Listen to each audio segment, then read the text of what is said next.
Okay.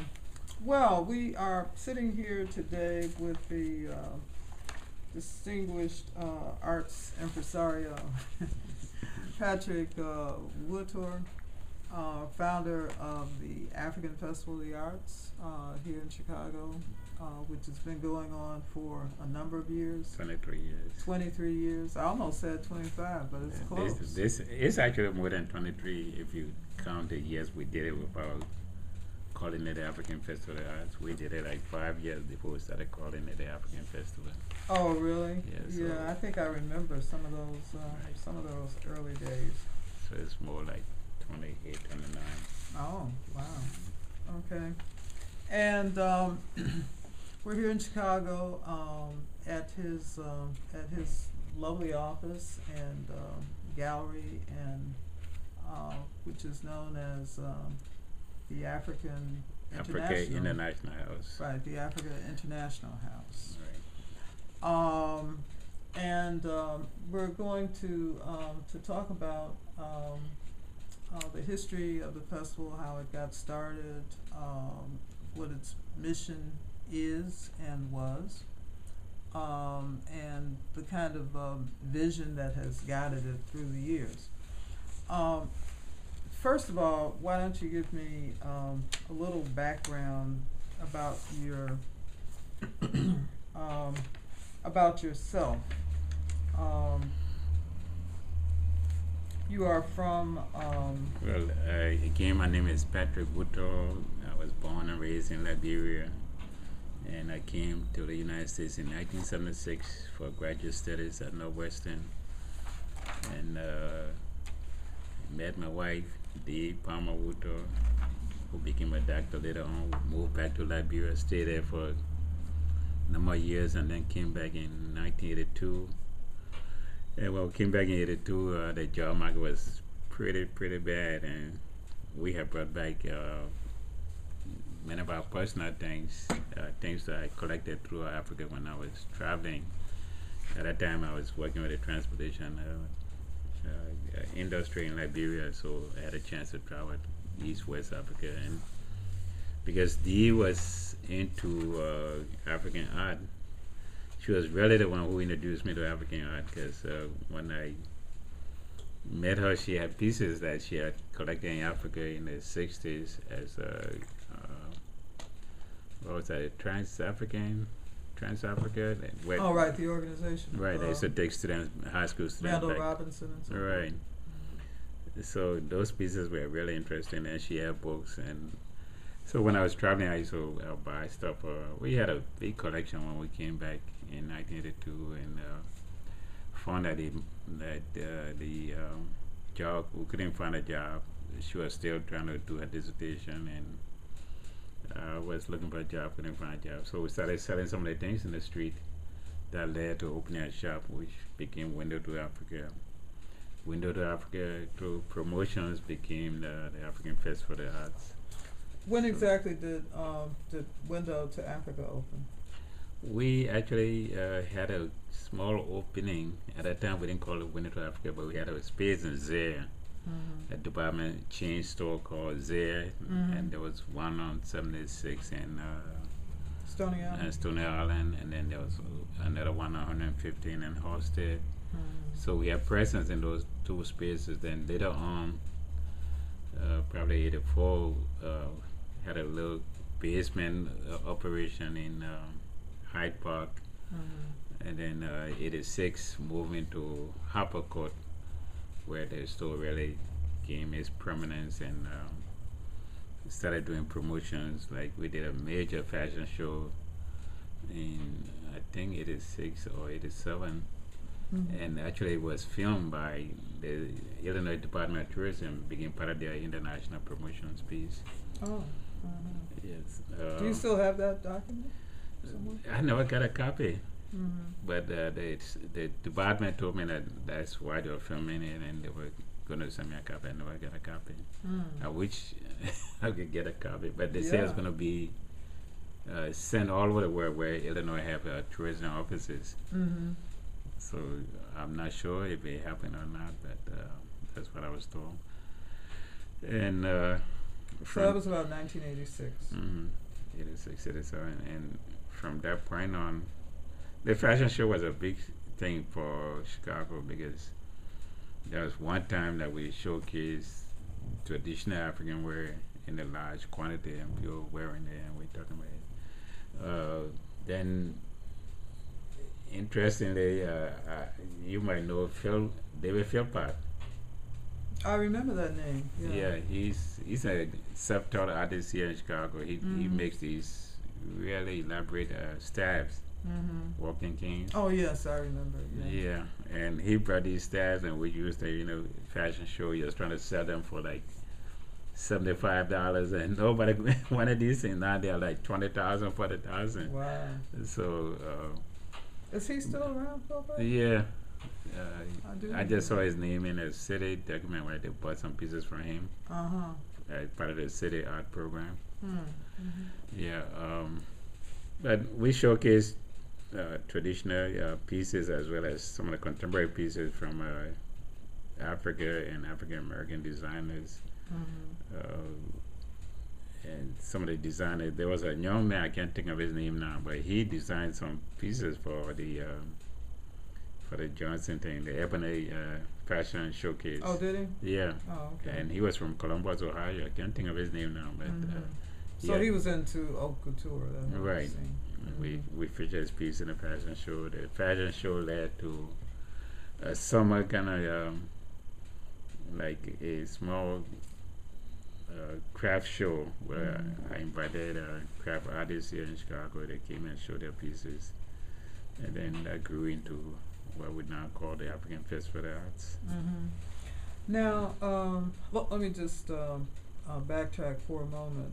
When you were at Northwestern, that was in the 70s? 76. I came in 76 to 79. Okay. What were you studying? Transportation planning. Oh, okay. So that's what you were working in also in Liberia. In right. Liberia. Right. Okay. So you were traveling around the continent. Right. Okay. And it was interesting. I was in college when I was selected to study that field because at that time in Africa there were less than, for the whole of Africa there were less than probably less than 4 transport economists. So the World Bank came to Liberia and selected me and another colleague and sent us abroad. That was one of the best scholarships. Oh, what did that entail?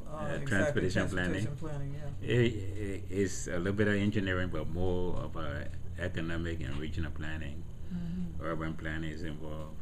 So where you look at population centers or region and try to determine the economic center of economic energy and that will require transportation from one point to another. Okay, so it boils down to, or does it, local transportation in most, or would it be transportation on a national basis? Everything from where you look at your docks, to airports, to railroads, to highways, just everything. That's really fascinating, and I would think that in Africa in particular after that time, because we're talking about a decade or so after many African countries have become independent, so something like transportation planning would really be a big deal. It was a big deal. Most African countries at that point, transportation, I think, was either the second or the largest budget item for them, because they were building roads, airports, docks. So, and they didn't have planners most of the time. If they get funding from the U.S. or from any other source, those people come and do their planning and construction and stuff like that, which meant that most of the roads at the time were built along traditional highways with no economic study to see whether this is the best road to build or is there a competing road or a competing mode. Will a railroad be the best thing? Will a highway be the best thing? Will a dock or airfield be the best thing for this area? Very interesting. So most countries were just building roads because somebody funded it and they wanted to connect points, but they didn't do real economic studies. Well, that's really fascinating, especially if you look at it from the industrial standpoint, in relation to the transition from colonialism, because, my understanding, we used to say, in places where, the United Fruit Company was located, for example, all the roads led to the United Fruit Company. And that was the same thing in Africa. Most of the transportation modes had a very distinct pattern. They went from economic enclaves like mines straight to the port. Right. So they were taking resources from the interior of the country, bringing it to out of the ports or the big cities. So And of course, that would have a direct impact on development. how development takes place. Exactly. And some of these, you can't really call them development because they were just built to exploit the resources Right. and not integrated with the population or with other economic activities. Like, for instance, there'll be a railroad from a mine to the port, but nobody else is using the railroad, just the mining company. So there's no development. Right. Yeah. We'll have to talk about this more another time. This is fascinating. I see I've opened a door to a topic that you're very comfortable with. Well, there's a study that was done by Northwestern University called on Liberia. That's a case study called Growth Without Development, and it talks about some of those issues. Right. But getting back to the subject at hand, I wanted to go back to the fashion show, the first fashion show that you did. Now, you mentioned that you were collecting artifacts, or that you had been collecting some artifacts over in Africa, and my understanding is that, and correct me if I'm wrong, was that the basis of the, the spaces that you had at the Zaire store? Were you using some of those actual, or were you gathering crafts?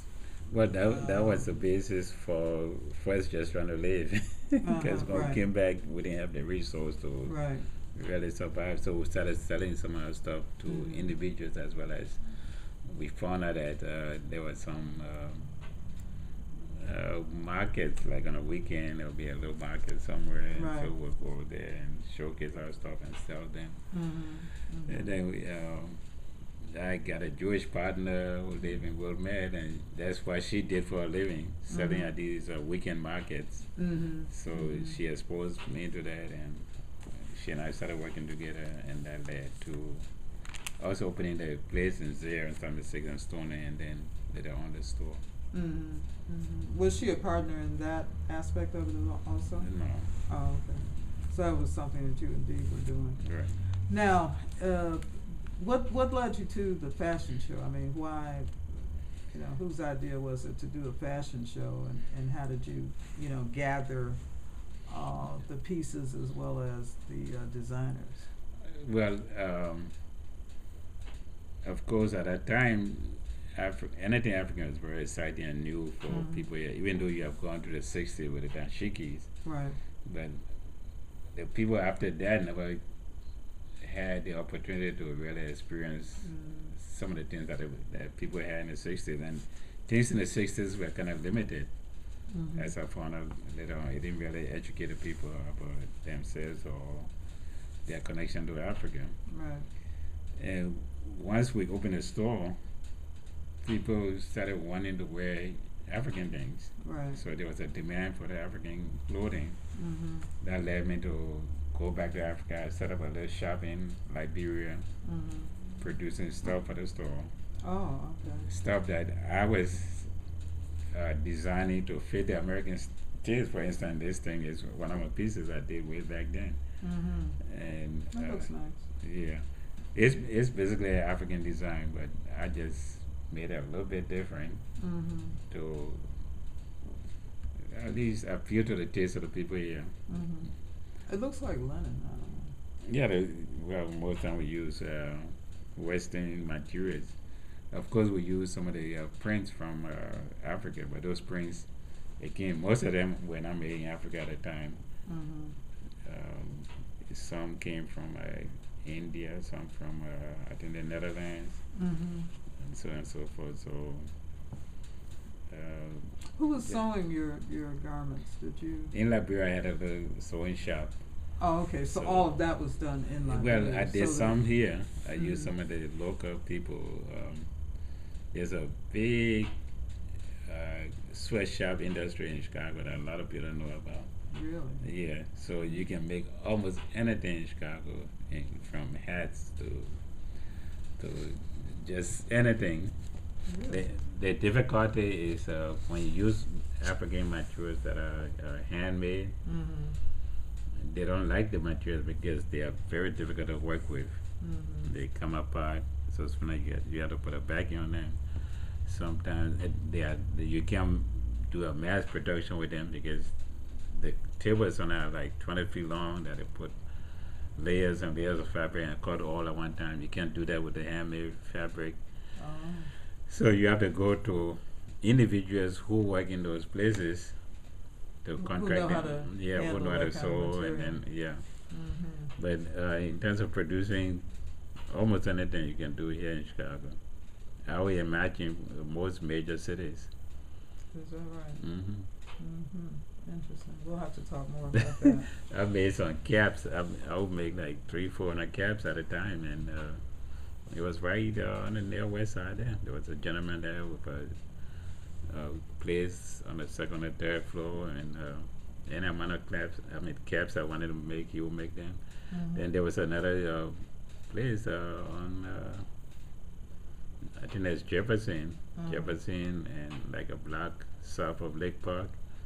On the second or third floor, he'll make ties, bow ties, cummerbunds, anything I wanted. Mm-hmm. To the extent that Genghis former wear, I started supplying them because Mm-hmm. the demand for Afrocentric things Right. got big, and so I started supplying Genghis from a store with. And in fact, I shipped some. Oh, you were supplying like the cummerbunds The and that kind of cummerbunds, thing? the kente tie, Uh-huh. bow tie. The stoles for graduation, Right, and stoles, ministers, right. and so forth. Oh, But excellent. I didn't make those in Liberia. I made those here in Chicago. Mm-hmm. And in fact, I believe Genghis had some stores on some of the islands, and we shipped some things in those Mm-hmm. places. Mm-hmm. So is this like the 80s? Yeah, When- 80s and early 90s. 80s and early 90s Mhm. when this is going on. Right. How would you sort of assess the growth of interest in African wear, during the time that you have spent being involved with the industry, so to speak? I would say in the 80s and early 90s, Mm-hmm. it was very fascinating to the point that nobody thought they were winning, that most black people will become cultural people. Mm-hmm. It's died down a little bit, and the demand is not so much for traditional African things anymore, but Mhm. for contemporary things, especially the Afrocentric materials or garments that people make here using a little bit of African materials. Mm-hmm. And one of the disappointments was that in the 80s, when the hip hop movement started and everything was growing as in terms of Africanness or Afrocentric things, from education to hip hop to fashion, we just knew this was going to be really big. Mm-hmm. Spike Lee even had a shop where he made T-shirts and pants. The pants were made from the imitation African designs. Carl Kanai, with his pants, he put a little bit of African materials or African colors on them. Mm-hmm. Became a $3 million operation. So many other people Mm-hmm. really. Where was this located in New York? Carl Kanai, I think he was in California, and Oh. he got so big that I think he went under because he couldn't meet the demand. Really? Right. Well, that's a management question. And finance, because when you supply these major chain stores, they Mhm. take 60 days to 90 days to pay you. Right. And if you have money from somebody, Mhm. sometimes they're Yeah. waiting for their money. And like, I also designed for Kentucky Fries. Mm-hmm. They came to me, and they had come up with a recipe. I think it was called Southern Soul Food, something like that. Some new menu they were trying in the store. So I came up with a design using just a regular material, cotton material, but with a piece of kente, and then kente bow tie and vest. And it was really hot. They test marketed in, I think, 4 states. And according to them, their sales went over 150% Really? with the menu. And Now, when was that? This got to be in the early 90s. And what was it called again? Kentucky Fried. Yeah, this was KFC. It was Southern Soul. Southern Soul? Yeah, soul food. Something like soul food they were. But you're talking about a kind of African Where I had to design a uniform. design motif. To go along with this menu they were launching. So it got really big, and they extended it, I think, from 4 states to maybe 8 or 10 states, including New York and wherever you had A high concentration of black people. Yeah. And when it shifted and tried to go national, instead of coming to me, they took my design and sent it to Mexico to reproduce. So whoever they sent it to did not know where to find the materials, or did not have the pattern. So luckily and unluckily for me, they called me and said, "Oh, we need to send you a sample. We need your sample sent to Mexico, and we're going to reproduce the things there." So I was new and not knowing the system and the person. I flipped and got mad.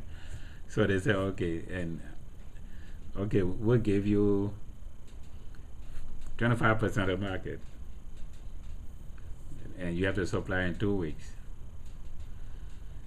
And just when that conversation took place, there was a gentleman from Detroit who came with all these samples he had made and said he had a supply base, operation in Jamaica. And he showed me his capability. He showed me letters from stores that he produced for, so and so forth. He was doing these major operations. So he convinced me that he could do it. And you could. I spent over $50,000 buying fabric and shipping it to Jamaica and giving him a deposit. And he never produced a penny. Wow. So I couldn't really argue with KFC because I said, yes, I could do it in 2 weeks. Right, yeah. And it just messed me up completely to the point that, well, the money was a major issue, but also the chance of working with KFC never came back up. And because I didn't produce it, I didn't send them the source for my fabric and stuff. That killed that. Killed the deal. Right, killed the deal. They didn't produce it. Was there a lawyer involved in this somewhere, No. Patrick? I was just Lawyer? I was just happy to have this deal. I'm gonna make so much money, and this man has come. Contract. And yes. Which should have, Yeah, that's why I said I was naive. We should have asked for a downstroke payment from them, Right. to facilitate the Okay, production in that length of time. Right. Well, okay. I used to work in economic development, so I know a thing or two about a thing or two. I was just excited to have this big contract I because know. I have worked with them for I think 6 months, and it's a difficult thing to work with major corporations because they hold your money so long. And when they give me this chance where I was gonna make probably $500,000 to $750,000. Well, that's where capitalization comes Right. in too, which Right. is where and that's what the that's what the business expertise has to help provide. But- Like you were talking about your work in transportation, so Right. there are certain kinds of projections. Yeah, the and I said, luckily, unluckily, I have partners. I have people looking at me doing these things. Mm-hmm. So once the order came, when I told anybody, the money was there. Mm-hmm. People came up with money. So, oh, let's do it. We'll back you up. Mm-hmm. So we didn't think about going to lawyers. And when this guy came, he brought all this paperwork, documentations, and photocopies Oh, of this things. is a Jamaican guy? Yeah, Oh, he was a real professional, wasn't he? right. And some of the partners here wanted to go and take him out. I said, it's not worth it. Just leave him. Okay, You gotta edit that. Moving on. Yeah, moving on. Oh, wow. Yeah, that was. yeah. Yeah, that was kind of bad luck. We need Just to a bad luck. Take a minute to Yeah. to get over that. Yeah. But would you say that kind of, now that was in the early 90s. Right. So was that, and you were talking about like the introduction of hip hop, you know, Right. coming in. They So- came in with if you follow hip hop at the very beginning, they came in with these African style of Mhm. colors and stuff. You saw them with bright colors. Right. Those right. were takeoff from African designs because in Africa we wear all these bright colors. Well, yeah, in the early days of hip hop, you know, they were very Afrocentric. shall Right. we say. And what counted on that as part of the just growth of the Mhm. industry. Mhm. Then all of a sudden they switched to these hoodies and sweatshirts. Yeah, the whole, right. Right, and so that just took us back down, Right. and right. from that point on, things just moved away from the So that Afrocentric. moment passed. Right, Let but me- there's go there's still interest in some of the things that people are doing. For instance, the girl from DC, Dimali, Mm. Brenda Weinstein, Mhm. she does very well all over the country. Mhm. There's another girl also in DC. Mhm. I'll have to find her name for you. Mm. She has pieces in the Smithsonian. Mhm. People who make these hats, we call them crowns. Mhm. Some of them do very well. Some of them have independent stores in New York. Mhm. Then there's a Moshu who also did Afrocentric designs, Mhm. taking African designs using Western materials and coming up with something that is tasteful to Americans. He's doing well. He has a store in Brooklyn, I think. Mhm. I don't know what happened to Spike Lee's store, but he used to be in Brooklyn. What No. was the store called, or the brand name called again? I think you Spike mentioned- Lee, 4 Acres and the Move. Oh yeah, but I mean, did his African line have a name? The local just said 4 Acres and the Move. Oh, 40 acres in the mill. Right. Okay. 40 yeah, acres that's his in the regular mill. thing. Right. Yeah. That was his brand name. That was the local. Right. And I went in their store several times in Brooklyn.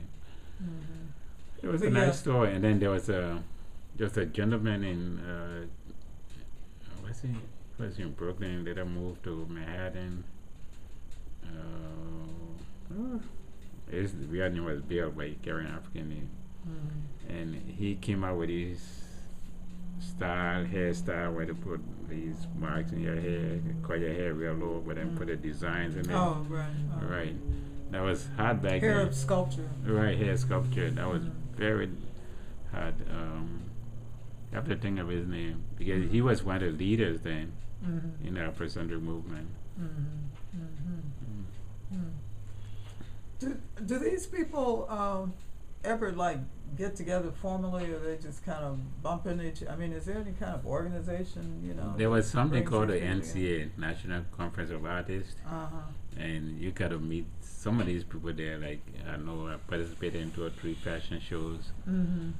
Yeah, about 4 fashion shows. One of them was a conference in New Orleans, Yeah. West. I mean, it really sounds like they could have, or still might be able to benefit from a trade organization, really. You know what I mean? Because these are We talk people. about some of those things. Yeah. Even when the brass jewelry was hot Mhm. back in the 80s, Mhm. I mean, you could just cut a piece of brass and put a hook on it. Somebody put it in their ear. Yeah. Or take a piece of brass and bend it around and somebody would wear that. Right. When it was hot, There were several people here in Chicago making brass jewelry. Mm-hmm. They couldn't make enough. Mm-hmm. And so we talked so many times about they coming to get some kind of structure that maybe they could borrow some money and mechanize their production instead of cutting everything by hand. It never happened. And Well, the key here, what you know, from a business standpoint, what I'm hearing is adequate capital and management expertise. capital I mean, it's one thing. It's one thing to be an artist or an artisan or and something. production. But if you're talking about some kind of mass production, Right. that's something that has to be managed. And they have to which be of course is trained a in mass professional production. skill. Right. Some of the people are, Not to mention the legal aspect, yeah. contracts. Some of the people are still doing well. They've been in business 40 years. Mm-hmm. Babatunde was one of the Mm-hmm. first I met in Chicago. When I was in school, I believe I actually met Babatunde at Dusabo because I was very adventurous. Mm-hmm. When they told me not to pass downtown from Evanston, I was always on the south side. And I came to Summer Show at Dusabo. Mm-hmm. And I believe I met Babatunde. He was making these bracelets, copper bracelets like the ones in Africa. Right. And I remember talking to him so long and saying, hey, how you learn to make these? I was interested because you've been here all this time. How you make them? Yeah. You connect to Africa so much. And then when I came back, I started selling stuff. I connected with him again. It became my he became like my road partner. Went to a lot of shows all over the country. Then of course Marvin Sin, he's been making those handbags for Right. for the something Love it, years. yeah. Yeah. I think he's going to be a part of the festival. Right. Neo T has been designing from Right. probably 50 years of his life, and to me, he's one of the masters in Yeah, he's acknowledged as one of the masters. yeah, in making jewelry. Bobby Washington to me is the most technical in terms of the people I've met who knows how to produce things. This man can design, produce anything.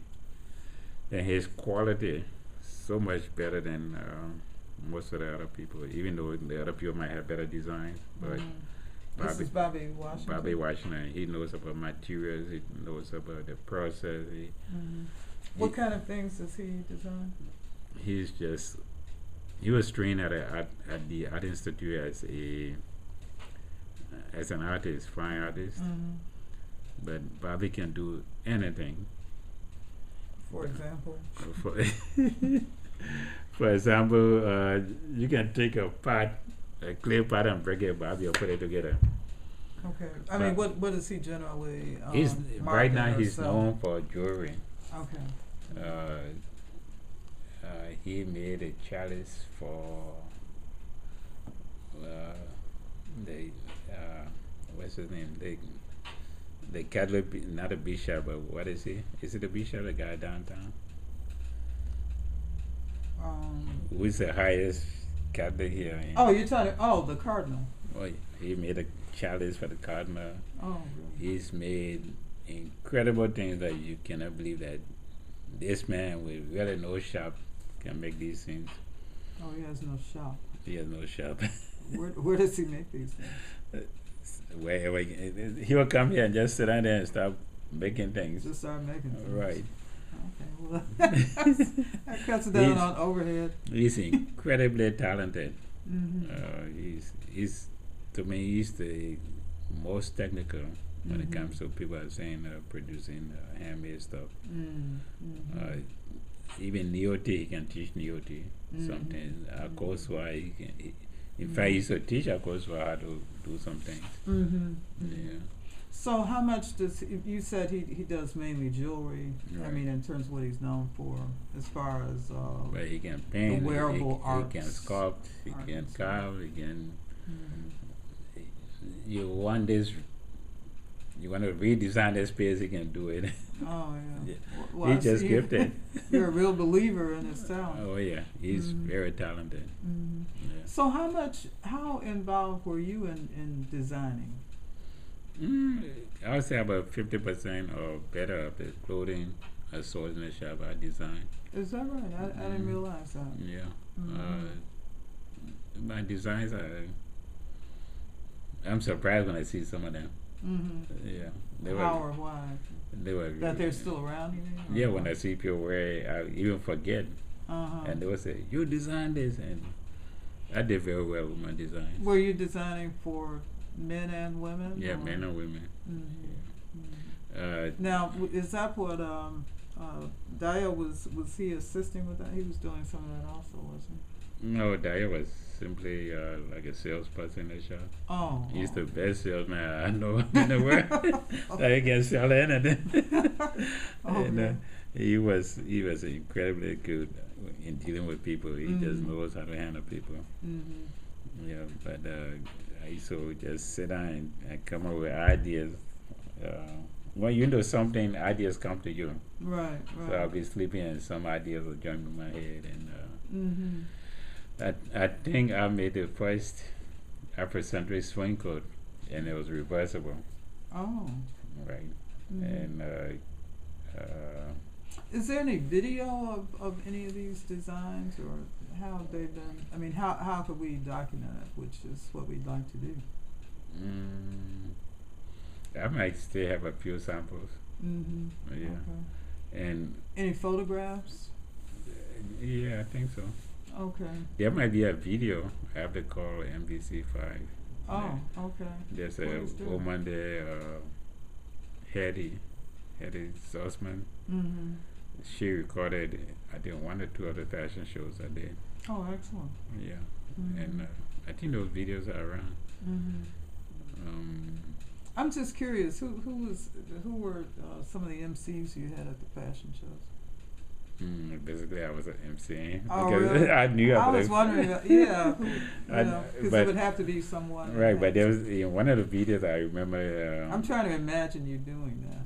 Yeah, well, people believe in me because I was new and different and strange, and what I was saying was the gospel. Okay. I knew about the fabric, I knew about the style I was creating, or the traditional outfits, where they're coming from, the tribal representations. Mm-hmm. I remember in one of the videos, there's a lady, I don't know even know, Kadi Sisse. I don't think so. Right. And we were just attracted to each other in terms of spiritualism. Mm-hmm. And I didn't know that her father was from Sierra Leone. Mm-hmm. Kadi is probably 5 or 10 years older than I am. Mm-hmm. I can see her in one of the videos. She's standing there and talking. Oh, okay. Yeah, but I had to script it to tell them what things were and where they Mm-hmm. were from. Mm-hmm. So once you got into this, did you start studying it more formally? Because your training was in a different area, or did you always sort of have this gift in terms of drawing and design, or? I mean, what is it that you think allowed you to be able to develop the skill? I think I was always an artist, because I remember back in Monrovia, in high school, a friend of mine, sister had a shop, and part of the things I did for the shop was to go in there and make jewelry. But make it from coconut shell, making bangles from coconut shells. I was just talking about that to somebody recently, that and they were surprised when I told them what we used to polish the shell. What did you use? We used ceramic plate. We'd take it, break it up, and turn it into dust, and use the dust to polish the shell. Oh. And then did you learn that from someone, or? It was just a group of us who were doing it. I don't know who we learned it from, but I remember doing it in high school. And even going way back as a kid in the village, I remember making some kind of slipper, because I didn't like stepping in the dirty water all the time. So I made a slipper out of wood with strings on it. And also, I remember as a kid in the forest, during the farming season, there was one time where the people were cutting the bushes down, and I took a piece of wood and made a spoon. And I was just always fidgeting and trying to make things. I remember as a kid trying to make a car. After We need a car. a wooden car. A wooden car. Yeah. Okay. I mean, was the idea that the car was actually going to take you somewhere, or? No, it was just. I guess I just wanted to make a. I had seen a car, and so I said, "Oh, Oh, let me make one. let me make one." And How old were you then? probably 5, 6 years old. Oh, okay. And then I remember making dolls, wooden dolls. Uh-huh. Just cut a piece of bamboo and take some straws and weave it and insert it in there and make mouth, nose, and Did anyone else in your family do anything along those lines? I remember my mother was very, very talented. My mother was from her people came from the north, from the Fulani people. Uh-huh. So I remember her making clay pots.